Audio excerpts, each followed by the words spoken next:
The Good Buddies Anime Podcast is hosted by two rowdy, foul-mouthed American cowboys. Listener discretion is advised.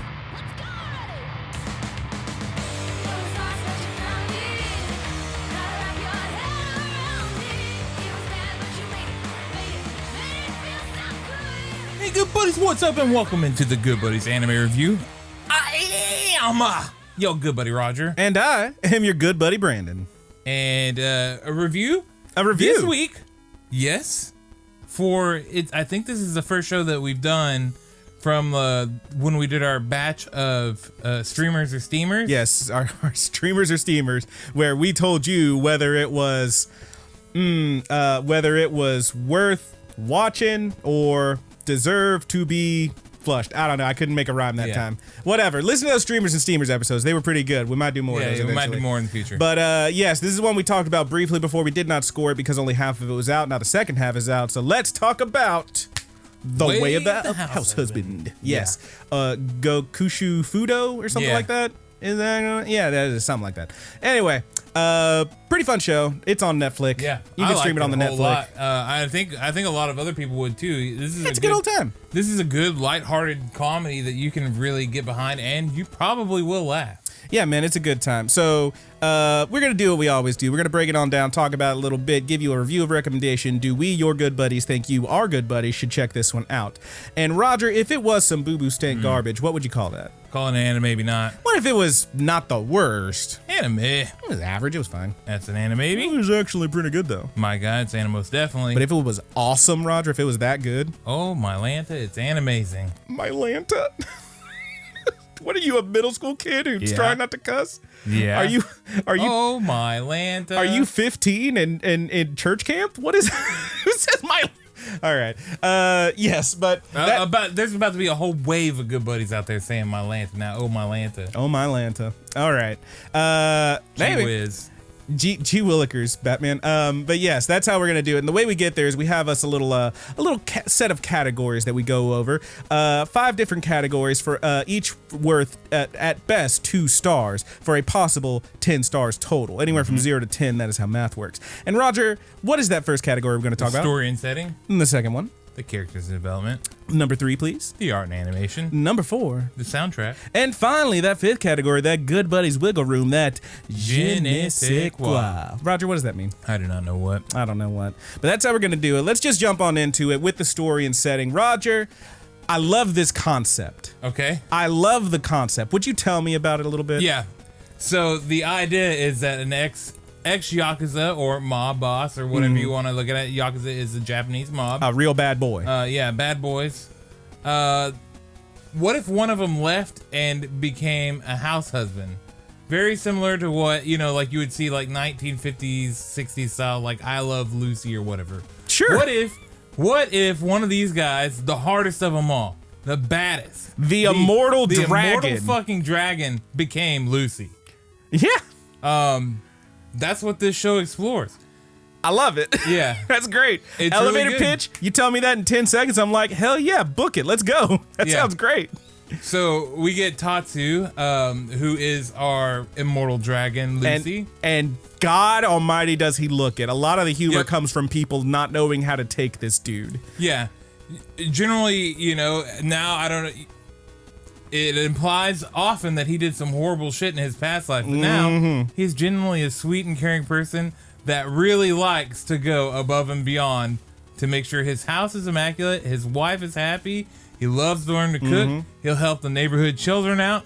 He doesn't give a damn. His best friends are a bunch of old ladies. It's the Golden Girls. Yes, it's very cute. And his whole thing is that he is being a good boy. He is doing all this stuff purely like the whole thing with the Yakuzas and with the mob, as we understand from how he acts, is that it's all about doing the job, doing it right, don't fuck up.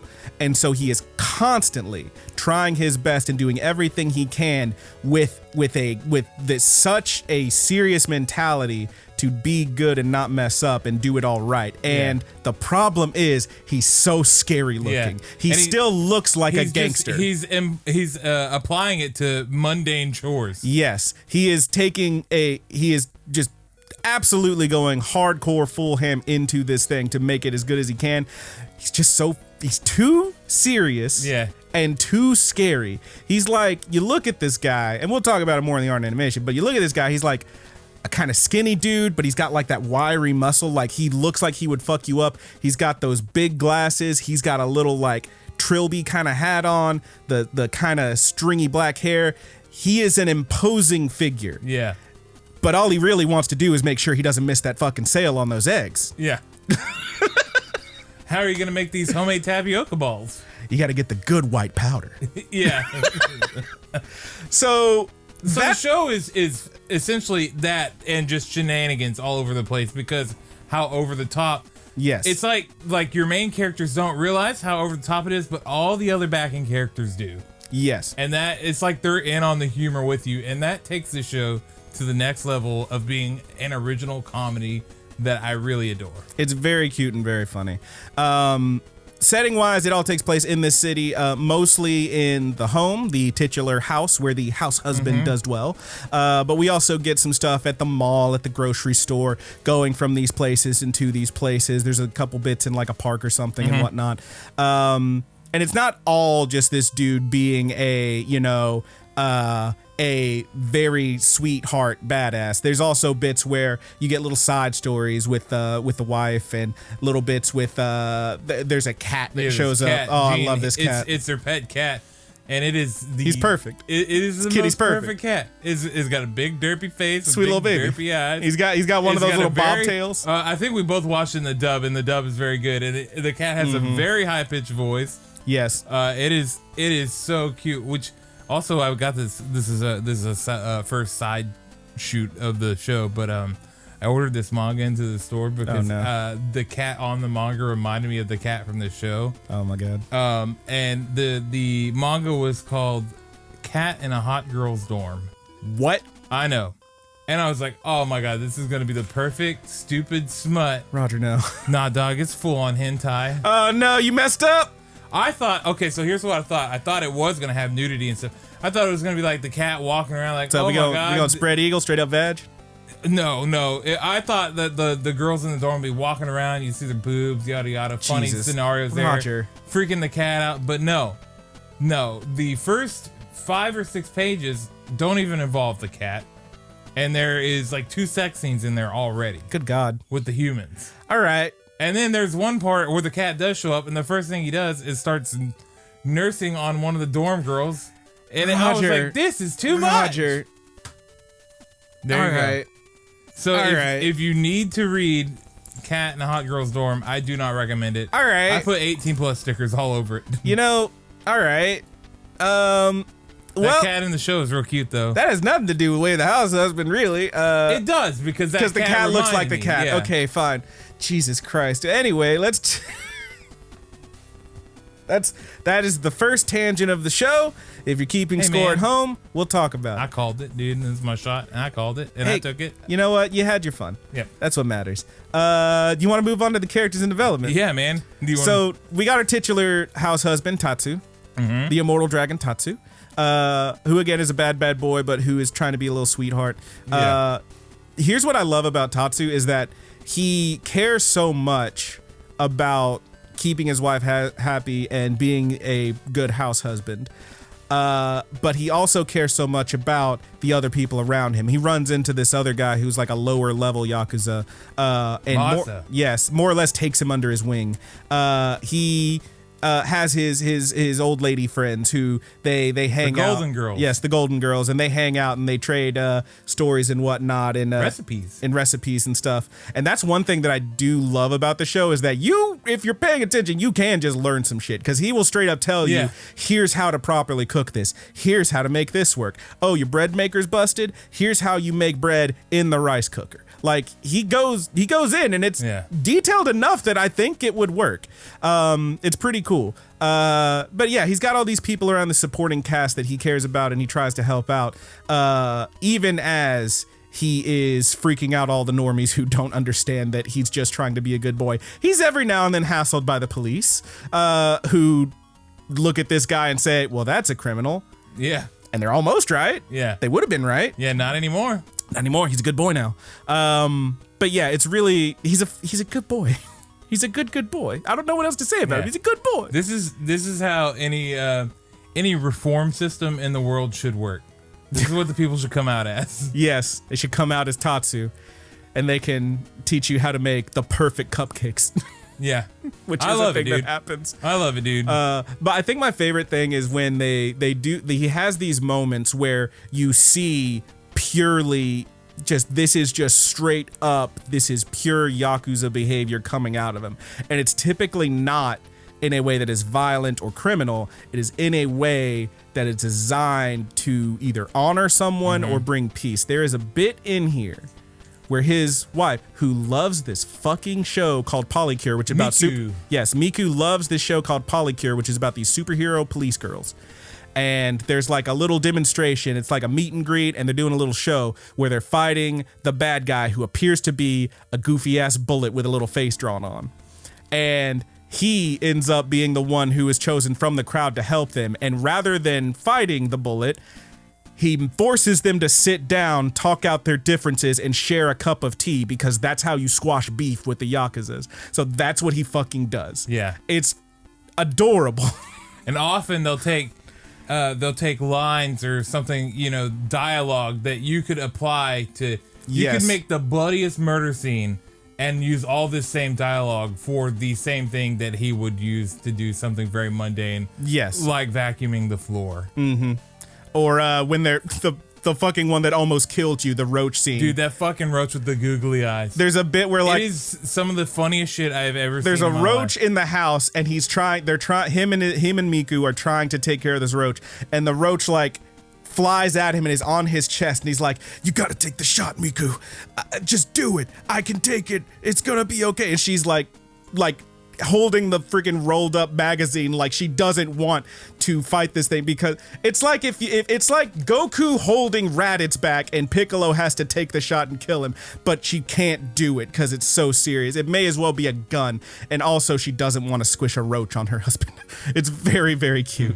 The show kicks ass. Let's talk about Miku. Miku's adorable. Yeah, she's got a career woman. Yeah, she is a career woman. She works hard for the money, but she's also kind of a weeb. She is a gigantic weeb, and she does take the morning train, work 9 to 5, and then come home again.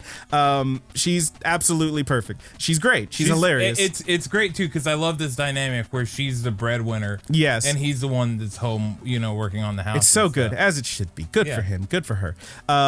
Yes, and she doesn't. I don't know if she knows what he was before. They don't really talk about it. They talk about how she found him all beat up and bloody, and more or less nursed him back to health, and that's how they met and fell in love. I'm going to assume that she probably does know. Knows at least a little bit. But the show's not going to let you know. They don't care that much. Yeah, it doesn't really matter to the story. Yeah. That doesn't matter to the humor and the plot. But she is on occasion freaked out by how he does things, like when it's her birthday and he has a big like formal tea ceremony, as you would for the mob boss. He calls her boss lady. That's his Aniki. That's his big bro. That's his master. That's his boss. And so he honors her as such and wants to make sure that she's always happy. As you should. Yeah, and sometimes he's happy wife, happy life, baby. Sometimes he's being terrifying in public, and she's like, "You have to stop that right now." Hey, bring it down a couple dozen notches. Sometimes she uses it to her advantage. Yeah, every now and then. It's like she's the smartest person in this whole show. She knows what's up. Except for maybe that cat. Yes, the cat is perfect. But yeah, she's a lot of fun. Who else can we talk about? Who was it? Masu? Was that the Masa? Masa's our young man with the sloppy hair, kind of a bit of a slacker, bit of low tier Yakuza. A little bit of a punk, I could say. A little bit of a punk, but mostly he's just a total, slacker, like you said. Yeah, but actually he's kind of sweet and too lazy to really be that much of a punk. Yeah, man, he just wants to like kind of chill out. He's probably just gonna get that ass beat. Yeah, and he does like step up and like act all tough a few times, but you come to find out he's kind of just a little bit of a deadbeat, but he's trying. Yeah. And Tatsu's there to help him, and which is nice. Maybe tomorrow is the better day. Maybe. He's a nice boy. We need to talk about Bob. Oh, no. We need to talk about Bob. Bob is a neighbor. Mm-hmm. The first time I remember seeing him, He was grilling indoors, and Tatsu thought there was a fire, so he busts in. And Bob appears to be, we don't know where he's from. We can assume America. He is a black man, and he wears a do-rag. And his lips are drawn lighter than the rest of him, which is a trope I see a lot in animes, and I'm like, okay. Listen. I don't find it offensive, but I do look at that and say, it's coming from a place. Yeah. But also, he's a good boy. Yeah, he's a real nice guy. It's just, it's not unlike, and I know we've talked about this. It seems like Bob might have had some trouble back in the States where might have had some trouble. But we talked about it, the My Senpai is Annoying thing. I like that show. I just don't like that they draw the girl like so that she looks like a child. And I don't love that they draw Bob so he's like that. If his lips were a little redder, he'd be a straight up mollywog. And I'm like, oh, that's not good. It's on the edge, baby. It's on the edge. But it's not the worst depiction of a person of color I've seen in an anime, so I'll leave it at that. Yeah. Listen, I like the character. He's fun. They have a whole little grill out, and they're making some meat. Tatsu's teaching him how to make the meat. He's trying to grill in his house at first. He's trying to grill in his house, and he's like dying from the fumes, so they take it outside. Tatsu's showing him, this is how you cook the meat. This is how you grill it up. And even when it's all perfect and done, homie looks at it and says, I just can't eat raw steak. And I'm like, yeah, it sounds about right. Not raw, rare. He can't eat rare steak. I'm like, come on, man. There's a second episode with him too. Yeah, he shows up a couple times. Yeah. He's a good boy. He's a good guy. He's a good man. Yeah. He's just a little bit of he's a little doofy. It's just the way he's drawn mostly, but it's borderline. Anyway, anybody else we need to talk about? Torajiro. He is Tatsu's rival. He was from a rival gang or something like that. But now he owns a creep truck. Creep. A creep? Did you say a creep truck? I think it's crepe. Is the creep truck? Yeah. What's a creep truck? It's kind of funny because they are a little bit creeps. Oh my god. It's like a crepe, dude. Those little egg pancakes. Okay, but you said creep. Creepy? Creepy. Crepey? Crepe? They're nasty as fuck. You don't like crepes? No. They're like little thin pancakes. No, they're kind of gross. And they always put too much shit in the middle of them. But that's beside the point. Sorry, I'm just stuck on creep truck. Like, sorry, dude. I just imagine. I'm sorry. I say things wrong sometimes. I just imagine the creep truck is drawn by Tim. I just imagine the creep truck is driven by Tim Curry, and he's like, "Hello, kids. Would you like some of my creepy wares?" Now, good buddies that are keeping score at home. That's the second tangent that we've been on, and that one is okay. You got one, I get one, asshole. And mine wasn't as long as yours. I didn't, and not as perverse. Go on. It's still going on, but continue. Okay. Ass. You're the ass. So's your butt. You're stupid ass. So's your ass butt. Stupid idiot. Whatever. Okay. Fuck you. Hey, fuck anyway, you. He's in his creepy truck. He's in his creepy truck. Being creepy, and first they start fighting, but they kind of start bonding and working together a little bit. And it really leads to some funny interactions. Every time he's on screen with Tatsu, the shit is hilarious. Yes. It often involves him misreading the situation and thinking that they're going to fight when they're not. And then they kind of get up in each other's face. They do the thing where they're like straight up, like forehead to forehead, eye to eye, just staring each other down. And the thing about Tatsu is when he's in those situations, he's smiling, baby. He could still go off if he needed to, but he does not because he's a good boy. His little rose tinted aviator. Oh my God. Those glasses kick ass, dude. And he's wearing like that silk shirt. Like he just looks like he would actually fuck you up. Yeah. Yeah. He looks like he is pure danger. Yes. And speaking of looks, dude, I think we should go ahead and head on to the. We already talked about Gene the cat. Yes. Those are some of the most amazing segments. But so the character design, the art and animation. Very minimalist. Yes, it's very minimalist. It is living manga style. But you know what? It works. It really works. It works very well. And also the callbacks to the different stances and faces and shit like that they make in the show. That would normally apply to some sort of Yakuza anime or something like that. Mm-hmm. Like where they're squat, they have this weird squat, like they're about to play a game of craps or something like that. But really, he's trying to fan a little fire to get it started, or he's talking about the good shit, which is a high-end flower. Yes. Yes, go on. the faces that they make, the super creepy, scary face. Yeah, when they get all zoomed in and stuff. Yeah, but it's really all about making the perfect pancakes or something like that. Yes, it's all misdirection, and that is comedy. Yes, it's you expecting one thing and getting something else, and your brain says, "Oh, what?" Yeah, that's why you laugh at things. So that's why this show works so well. Yeah, and they just absolutely nail it. Now, I will say, sometimes they go a little one note. He makes the joke about they do the white powder joke a fucking lot. I think I probably laughed at it every time. They do it a lot, is all I'm saying. My man, I think that there is a certain level of comedy to repetition. Fair enough. I have honed in on that skill. Rule of 3. Yeah. All right. Rule of 3 with comedy. No rule. I stopped telling that joke when I stopped laughing at it. God. It doesn't matter if anybody else is laughing at it, because once they stop and you're still laughing, that makes it even funnier. I guess, man. And that there is I think there's a certain section of people with that style of humor that this probably does work. I get you, man. We're getting a little too into the je ne sais quoi right now. Let's talk more about we might be getting, and maybe even just a little too meta in the show. I don't know. Maybe a little bit. But all the stances, it all just works so well. It feels like they really knew what they were fucking doing, and they nailed it. I feel like I'm a little less high on it than you are, because I feel like I've related a little bit to Toilet Bound Hanako-kun, which is another one with very minimal animation, but the art style was like really beautiful. I'd say it before and I'll say it again. It was like a nice oil painting, where this is like a comic strip. Yes, I said it before and I'll say it again. You could take any panel of Toilet Bound Hanako-kun, put it on my wall, and I would say that's art. Yeah. Whereas this one, it works very well. Yeah. But I will say, one of the major complaints I've seen from people who had any complaint with this, and this is the one nit I will pick right here, is that you could just read the comic. You could, yeah. Now listen, I'm not gonna. Yeah, but you don't have that funny delivery in the comic. Yeah. Fair enough. See, it's all about timing, and that's the thing with comedy. It's all about timing, comedic timing. And if you're not a funny person, you don't have that in your head, it might not work for you. If you're just like slamming on through it, just read, it might not hit you the same as just watching it. Which I agree with you in that respect. But art wise, it works for what it is. I do not think it's not winning any awards, but it works for what it is. That's what matters. Yeah, and I think that's the point. I think you might think that I was being too ironic than I was. Certainly not. Because I think that this is still very minimalist. Yeah. I think that they probably could have done more here and there, but they did just enough, and they did just a Salt Bay more.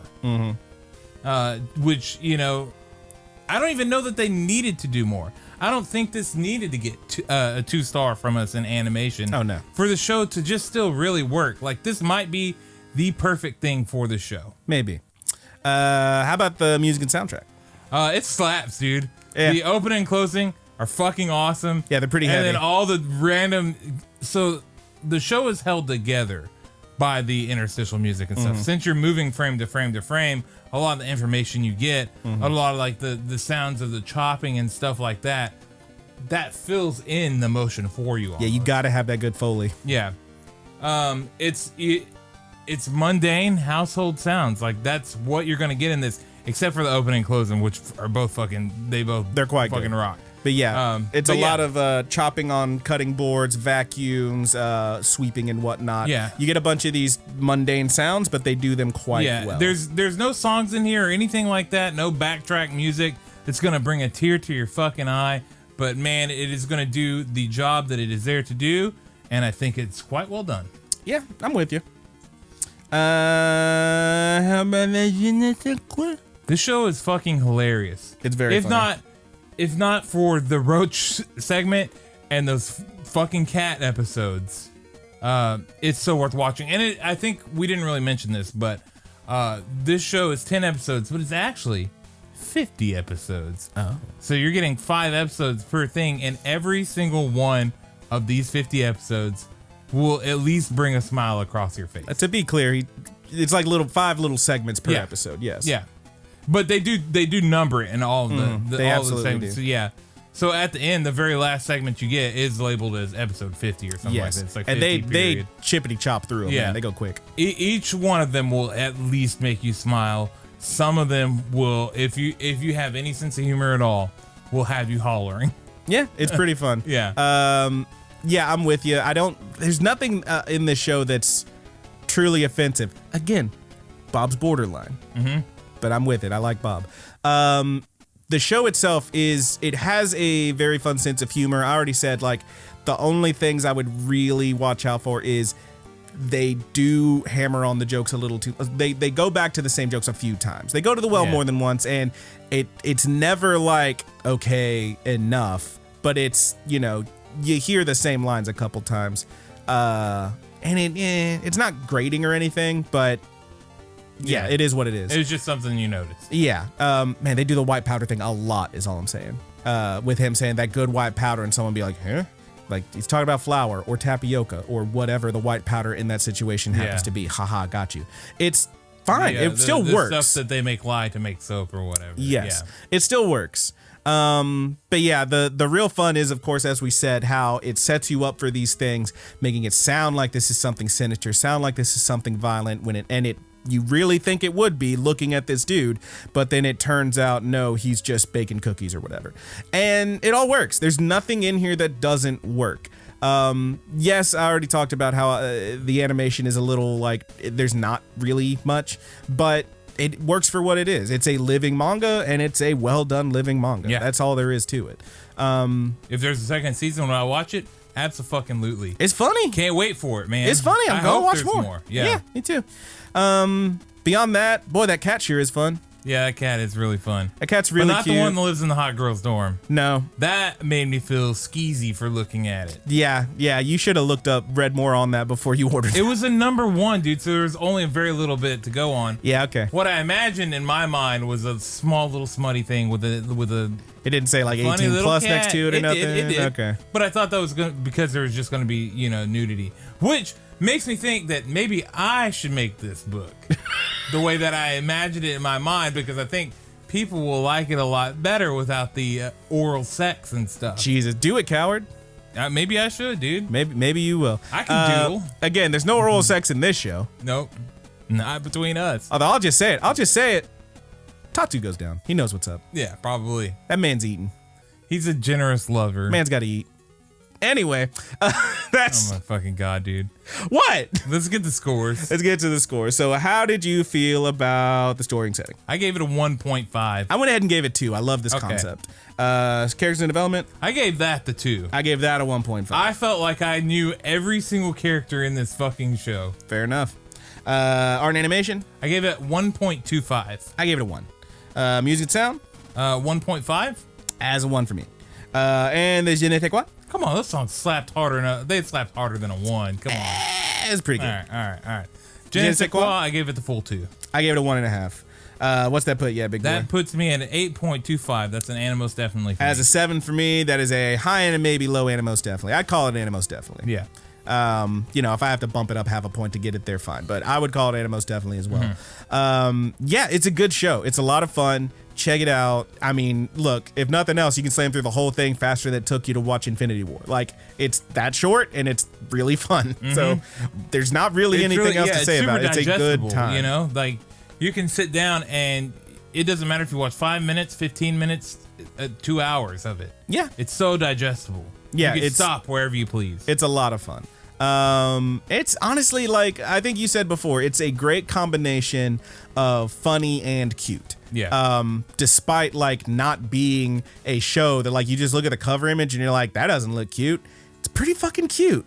Just check it out, man. Give yourself 3 and see what you think. I mean, you can get through those 3 faster than it takes you to watch 1 episode of almost any other show. So yeah, it's a good time. Check it out. I think we both enjoyed it quite a bit. Yep. There you go. And with that time, I don't know, maybe the episode will be up sooner than normal. I don't know yet. We're going to try to get this one done because here's the thing. We said we were going to do something this coming week. And then I realized, the day we usually record Friday, this coming week is Black Friday, and your boy's got to work a 13-hour shift by his goddamn self. And I'm not going to want to record anything. I'm going to want to go home and die, which is how that's going to happen. But we are going to try to record something a little bit earlier than we normally do. If not, it'll be the week after. If not, it'll be the week after. We will figure it out and we will get there. to get it out as soon as possible. We're going to try to get it out as quick as we can because we are talking about the hottest new thing that dropped 2 fucking day on the Netflix. It's the live action Cowboy Bebop. I want to know how some people got to watch it a week early. How do we get that? Those motherfuckers. I don't know, man. We got a reputable review show here. We got good buddies. We're not getting reviewers. Come on. I know, dude, but I want to. Be nice. Maybe they should, though. If you were cool. I know somebody out there's got an in. Come on. Yeah. Come on, put us on. Yeah, just put me on, baby. Drop the name over to them. Anyway, yes, we will be talking about the live action Cowboy Bebop. We only went on 2 tangents. We only went on 2 tangents. But you revisited that one tangent.